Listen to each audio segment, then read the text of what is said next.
How I vet homeowners before ever saying yes.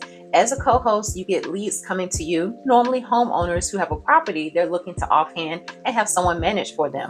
But you want to make sure you're vetting them and not saying yes to every lead that comes across your plate, because not every homeowner, not every lead is a good fit for you. Because of that, I have created the Fit Filter Framework, which I will give to you free of charge in the link in my bio. But I want to touch on briefly 5 things that you want to look at and help filter through your leads to find the ones that are the best fit.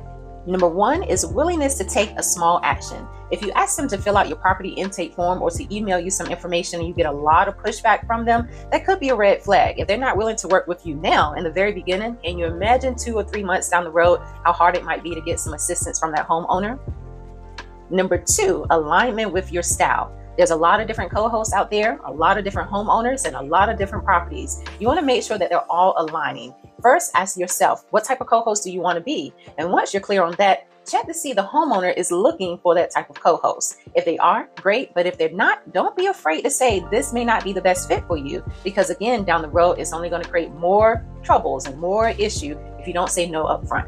Number 3, make sure you feel proud to represent that property. It may need some renovations before it's ready to go live, and that's perfectly fine. But once it is live, you should feel proud to have your name attached to that property. If you don't want people to know that you're hosting it, if you want to hide it off in the background somewhere, imagine what the guests are going to feel like when they show up and where those ratings are going to go. So if you're not feeling proud, it might not be a good fit for you. Number 4, do they respect that you are running a business? You should not be getting phone calls at 10 o'clock at night or text messages at 3 a.m. Now, while you do need to be available for the guests in case of emergency, your owner should have business hours. Now, you set those hours, whether it's 7 days a week or 4 days a week or 2 days a week. You determine when you want to work. You determine the method of communication that you want. Do you want them to call you? Do you want text? Do you prefer email? Is there a certain time that they should only use email and not phone calls and text? You determine it, you tell them, and make sure they're going to respect it. Last thing you want to do as you scale is have more and more homeowners reaching out to you when you're supposed to be spending quality time with your family.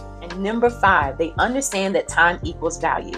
Yes, they are vetting you too. They're going to have questions for you and want to know that you know your stuff. So it's okay to give away some value for free, but make sure you put a cap on how much you give away before you expect something in return. There's several different ways of doing this. You can charge for a consultation call. You can charge to go out and view the property. You might have a setup fee when you bring on a new homeowner, but at some point you would stop giving away that free information and the free strategies and require some type of commitment from the owner. Again, this protects your time, and make sure that you don't give, and then they just walk away with all the info without signing with you.